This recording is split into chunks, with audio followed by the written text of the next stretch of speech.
بسم اللہ الرحمن الرحیم۔ السلام علیکم۔ رمضان کریم کے ساتھ میں ہوں آپ کا میزبان یاسر خان، اور میرے ساتھ ہیں پروفیسر ہما اسماعیل صاحبہ، مذہبی اسکالر ہیں، سرپرست اعلیٰ منہاج القرآن وومن لیگ ملتان اور پرنسپل ہیں منہاج القرآن شریعہ کالج ملتان کی، اور ان سے ہم بات کریں گے آج رمضان میں، اور خاص طور پر روزے کا جو مقصد ہے تقوی اختیار کرنا، اس کے حوالے سے بات کریں گے۔ پروفیسر صاحبہ یہ بتائیے گا کہ کہا جاتا ہے کہ روزہ جو ہے وہ بہترین موقع ہے تقوی اختیار کرنے کا، تقوی ہے کیا؟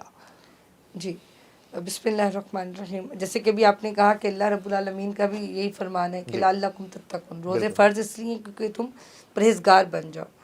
تو تقوی جو ہے نا، تقوی کا معنی ہوتا ہے پرہیز کرنا، بچنا۔ اب بچنے میں اللہ رب العالمین نے بھی بالکل شروع میں قرآن کے آغاز پہ آپ پڑھتے ہیں ھدی للمتقین۔ جی ہاں، قرآن جو ہے وہ متقی بننے کا ذریعہ ہے، رستہ ہے، ہدایت دیتا ہے آپ کو۔ تو تقوی کہتے ہیں بچنا، اور بچنے میں کیا ہوتا ہے کہ آپ اس چیز سے دور ہوتے ہیں۔ جی ہاں، اب اس کو میں ایک عام سائیکولوجیکلی ایک مثال دے دیتی ہوں۔ لائک اگر میرے پیچھے کوئی دیوار ہے اور اس دیوار پہ کوئی آگ لگ گئی ہے، یا وہاں پہ کوئی ایسی چیز ہے جو مجھے نقصان دے گی، تو انڈرسٹوڈ بات میں اس سے بھاگوں گی۔ جی، اب تقوی گناہوں سے بچنے کا نام، اس سے بھاگنے کا نام۔ اب ہوگا کیا، بھاگ میں اس دیوار سے رہی ہوں گی، بٹ میرا ایکشن اس دیوار سے بھاگنا ہے، لیکن جو مجھے رزلٹ مل رہا ہے وہ یہ کہ آٹومیٹیکلی میں اس دیوار کے قریب ہو گئی۔ ٹھیک ہے، ایسے ہی جیسے ہم گناہ سے بچنا شروع کرتے ہیں نا، خود بخود نیکی کے قریب چلے نیکی کے جاتے قریب ہیں۔ ہو جاتے ہیں۔ یعنی اللہ نے ہمیں پہلے عبادتیں کرنے کا حکم نہیں دیا۔ آپ قرآن پڑھتے ہیں، سورہ فاتحہ کے بعد اللہ کہتا ہے یہ قرآن ہے، ذالک الکتاب لا ریب فیہ، بہت اعلیٰ کتاب ہے جس میں کوئی شک نہیں، پھر یہ تمہیں متقی بنائے گی۔ یعنی اللہ نے پہلا حکم یہ دیا کہ بچنے والے کام شروع کر دو۔ یہ نہیں ہے کہ آپ نے پہلے نیکی پہ آنا ہے، جی، کہ آپ پہلے گناہوں سے بچو۔ آپ نے کوئی گھر کو رینویٹ کرنا ہے، اس کے اندر کچھ نیا فرنیچر ایڈ کرنا، تو پہلے آپ اس کی صفائی کرتے ہیں، پہلے اس کو صاف کرتے ہیں۔ ہمارے دل کے ساتھ بھی یہ معاملہ ہے، اور بار بار قرآن اس کے بارے میں بیان کرتا ہے کہ آپ پہلے گناہوں سے بچیں، کیونکہ اللہ نہ کرے انسان کوئی گناہ کرے نا، جی، تو حدیث پاک میں آتا ہے کہ اس کے دل پر ایک سیاہ نقطہ لگ جاتا ہے۔ جی ہاں، پھر وہ اگر توبہ کر لے اس نقطہ صاف ہو جاتا ہے، لیکن اگر وہ توبہ نہیں کرتا تو حضور نے فرمایا پورا دل سیاہ ہو جاتا ہے۔ پھر وہ نیکی کرنے کا اثر بھی نہیں پڑ رہا، تو پھر ہم نماز پڑھتے ہیں لیکن وسوسوں سے چھٹکارا نہیں ملتا، ہمیں معراج نصیب نہیں ہوتی۔ روزے رکھتے ہیں 50، مطلب ایسے بہت سارے ہمارے ہاں لوگ ہوں گے، اللہ ہم سب کو اس سے بچائے، کہ اتنی زندگیاں ہوگی 50 سال 60 سال، لیکن روزے کے رکھنے کے باوجود متقی نہیں بن پائے۔ ادھر ہم نے مقصد نہیں حاصل کر جی سکے۔ اس کے ریزن کیا ہے؟ وہ ہے گناہوں سے بچنا۔ اور روزہ آپ کو یہ موقع فراہم کرتا ہے، رمضان آپ کو یہ موقع فراہم کرتا ہے۔ اب جیسے اس دن بھی ہماری بات ہوئی تھی کہ جب آپ نیکی کرنے یعنی اللہ کی طرف سے حلال اشیاء سے رکتے ہیں تو آپ حرام سے خود بخود رک جاتے ہیں، تو آپ کو تقوی گین کرنے میں آسانی ہوتی ہے۔ تو تقوی یہ ہے گناہوں سے بچنے کا نام۔ تو آگے یہ ہوتا ہے کہ ہم اس کو حاصل کیسے کریں۔ جی ہاں، اسی کے اوپر بات اگر کریں تو تقوی کے حصول کے کیا مراحل ہیں، کس طرح سے تقوی حاصل کیا جا سکتا ہے، مطلب انیشیٹ کہاں سے کیا جائے، اور اس پہ آگے کیا مرحلے ہیں؟ دیکھیں بڑا پیارا رب ہے ہمارا، اس نے ہمیں نا بالکل آغاز پہ یہ چیز سکھائی ہے۔ آپ اسی جگہ جہاں ھدی للمتقین کی آیت پڑھتے ہیں وہیں پہ آگے فرمایا متقین کون ہوں گے، یعنی you can analysis your self analysis کر لیں۔ وہ کہہ رہا ہے یہ 5 چیزیں ہیں، جی، آپ میں سے جو اس کو کے اوپر پریکٹیکل کر رہا ہوگا شکر پڑھ لے کہ وہ متقی ہے، جی، نہیں کر رہا تو یہی 5 ہے، گین کر لو تو متقی بن جاؤ گے۔ اب وہ کون سی ہیں؟ فرمایا الذین یؤمنون بالغیب، کا متقی بننے کی جو پہلا سٹیپ ہے نا جی، وہ غیب پر ایمان لانا ہے۔ اب غیب کیا ہے؟ جب غیب پر ہی لانا ہے تو جو ہے ہی غیب تو ایمان کیسے لائیں؟ How can we believe that? تو اللہ کی شان دیکھیے کہ اس نے پہلا حکم یہی دیا۔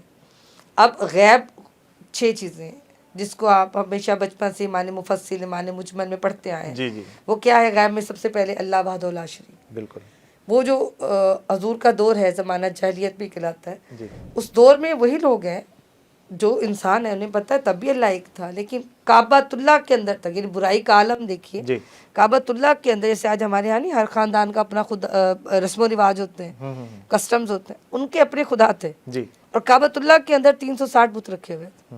وہ ہمارے نبی صلی اللہ علیہ وسلم ایک دن صفا کی چوٹی پہ کھڑے ہو کر اعلان کرتے ہیں قل ھو اللہ احد، کہو اللہ ایک ہے، الہکم الہ واحد، تمہارا خدا فقط ایک خدا ہے۔ اب رب کو دیکھا نہیں تھا کسی نے، نبی پاک نے فرمایا جو کہ صادق اور امین تھے، اپنے کریکٹر سے کلیئر کر گئے کہ میں صادق اور امین ہوں. اب جس کا یقین حضور پر تھا نا، غیب میں تو آج تک ہمیں سے کسی نے نہیں دیکھا کہ اللہ ایک ہے. بے شک. اب حضور سے تعلق جڑا تھا جس کا، اس نے کہا اللہ ایک ہے، جس کا بلیو حضور پر ہے. اور آج تک مسلمان اللہ کو ایک مانتے ہیں، جی ہاں. اس کے ساتھ شرک بالکل حرام سمجھتے ہیں اپنے لیے. اور وہ کیوں؟ کیونکہ حضور نے کہا کہ غیب میں خدا وحدہ لا شریک. بے شک. ہم نے کہا 1,24,000 پیغمبر ہے، کہیں نہیں لکھا ہو. جب قرآن میں تو کہیں نہیں لکھا. جی.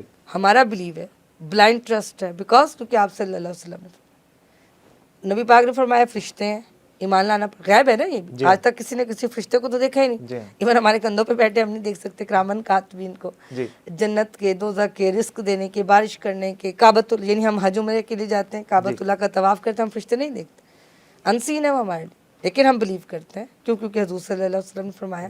ہم آخرت پر یقین رکھتے ہیں، اور آخرت پر یقین وہاں کمی بیشی کرتے ہیں. جو میں اپنے سیلف انالیسس کہہ دوں کہ آخرت پر یقین تو یہ ہے کہ وہ بھی حضرت علی کا بھی کول ہے، اور ہمارا پریکٹیکل بھی ہمیں یہ سکھاتا ہے کہ آپ مانو کہ ابھی مر جانا ہے.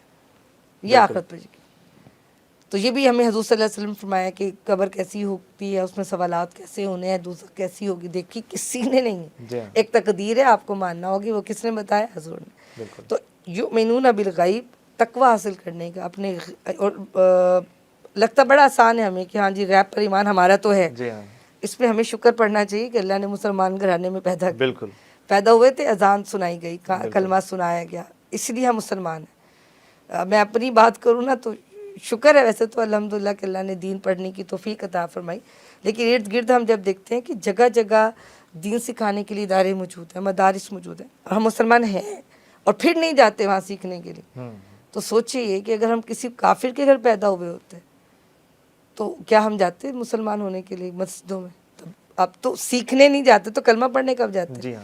ہمارے پاس تو ساری گائیڈ لائن، سارا مینول، سب کچھ صرف ہمیں مسلمان گھر میں رب نے پیدا کیے.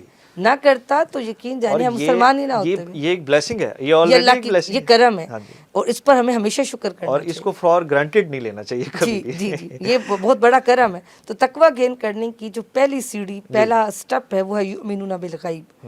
اپنے ایمانیات کو مضبوط کریں. اور میرا سیلف انالیسس اور بڑے بڑے علماء کرام کو پڑھا ہے، وہ یہ کہتے ہیں کہ جب آپ آقا علیہ الصلوۃ والسلام سے اپنا رشتہ مضبوط کرتے ہیں نا، تو پھر یہ ایمانیات آپ کے مضبوط ہیں. اگر وہاں رشتے میں کمزوری ہے نا کہیں، پھر ایمانیات میں کمی بیشی رہ جاتی. تو مل تو مفت میں گیا ہے کہ مسلمان گھر میں پیدا ہوئے، قدر کرنا ہمارے اوپر ہے. دوسری چیز مومن کی نشانی کیا ہوگی؟ متقی کی. وہ آگے اللہ نے فرمایا یقیمون الصلاۃ، وہ نمازی ہوگا.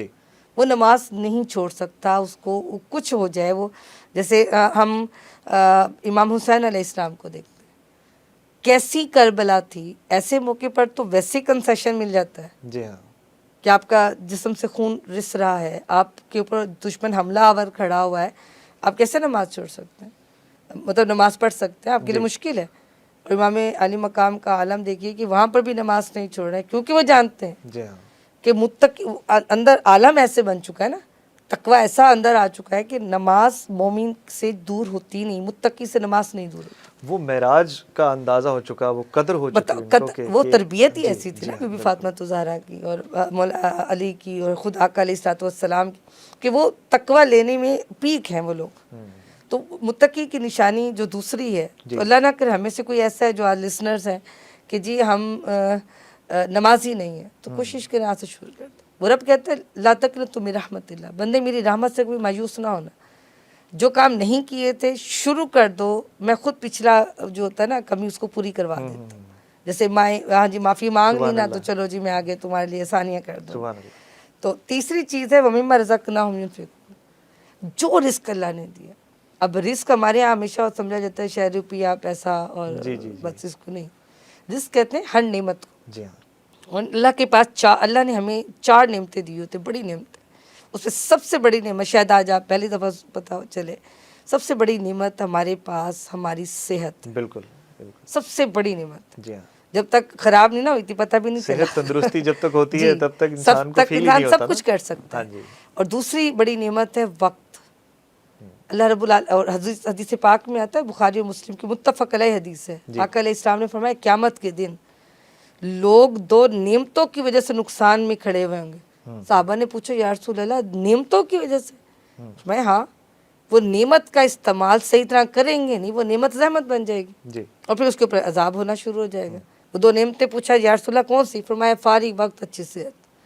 اللہ کی راہ میں دیتے نہیں ہیں، جب دیں گے نہیں تو پھر وہ اس کے اوپر سوال ہوگا. جی پھر تیسری نعمت وہ ہر ایک کو نصیب ہوتی ہے نہیں بھی ہوتی، وہ ہوتی ہے انسان کے پاس اس کی اولاد. جی ہاں اور چوتھا درجہ آ جاتا ہے نعمت کا پیسہ. اب ہمارے یہاں جو مسلمانوں کا حال بنا وہ یہ کہ ہم نے پہلی تین کو چھوڑ کر صرف اس کو نعمت سمجھا، دین کا کام صرف پیسے پر. جی ہاں معذرت کے ساتھ کہہ رہی ہوں کہ نعوذ باللہ ہماری دین تو بہت اعلیٰ ہے ہمارا جی ہاں. دین اسلام، لیکن ہماری کچھ اسکالرس بھی اس میں شامل ہیں، کچھ ہمارے مسلمانوں کے اپنے پریکٹیکلز ہیں کہ ہم نے دین کو کوڑی کا کہتے ہیں نا پیسے کا بنا کے رکھ دیا. پیسہ ہوگا تو حج ہوگا، پیسہ ہوگا تو عمرہ ہوگا، پیسہ ہوگا تو روزہ رکھیں گے.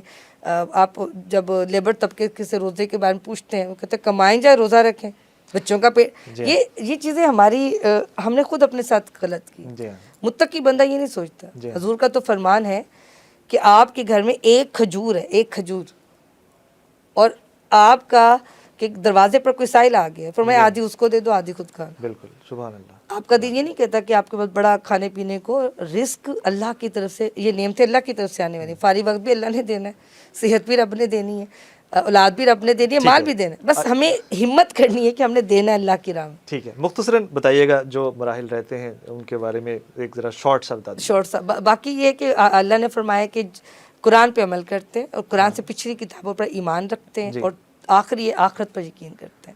تو قرآن پر عمل کرنا وہی کہ جو پڑھتے چلے جائیں. اب حدیث پاک میں نا کہ ہر صاحب مسلمان یعنی ہر مسلمان مرد عورت پر طلب العلم فریضۃ اللہ کل مسلم، ہر مسلمان مرد عورت پر روزہ وہ دین سیکھنا، قرآن سیکھنا فرض ہو گیا.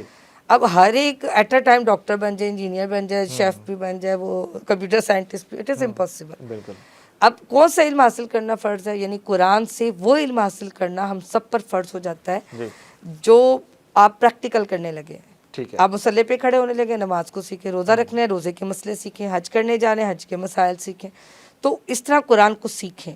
یہ تقویٰ کا اختیار کرنے والے کے اندر ہمیشہ یہ کیوریوسٹی ہوتی ہے، خواہش ہوتی ہے کہ میں دین سیکھوں، میں زیادہ سے زیادہ قرآن دین سیکھوں سیکھوں اور اس پہ عمل پیرا ہوں. اور آیت کہتی ہے قرآن کی کہ متقی لوگوں کی سورۃ انفال پارہ نمبر 9 میں کہ متقی لوگوں کی نشانی یہ ہے کہ جب وہ اللہ کا ذکر سنتے ہیں نا، یعنی قرآن کو سنتے ہیں، ان کا ایمان بڑھ جاتا ہے، ان کا پریکٹیکل بڑھ جاتا ہے. اور آخرت پر یقین، میں نے پہلے ہی بات کر دی کہ آخری نشانی جو ہے وہ اتنا یقین ہے کہ حضرت علی کہتے ہیں میں ہر رات سوتا نہیں ہوں، ساری رات رب کو منانے میں اس لیے گزارتا ہوں کہ پتہ نہیں آخری رات نہ ہو. دن آتا ہے تو میں شکر پڑھتا ہوں، اللہ چل تو نے ایک اور دن موقع دے دے تجھے راضی کرنے. تو آخرت پر یقین اس طریقے سے. بہت شکریہ، بہت شکریہ. بڑا وسیع ٹاپک رمضان میں تقویٰ اختیار کرنے کے حوالے سے، روزہ تقویٰ کا موقع کیسے بنتا ہے اور کیا مراحل ہیں. بڑی خوبصورت گفتگو کی پروفیسر ہما اسماعیل صاحبہ نے، اور کل آپ کی خدمت میں ایک نئے عنوان کے ساتھ، نئے ٹاپک کے ساتھ حاضر ہوں گے. اجازت دیجیے، اللہ حافظ.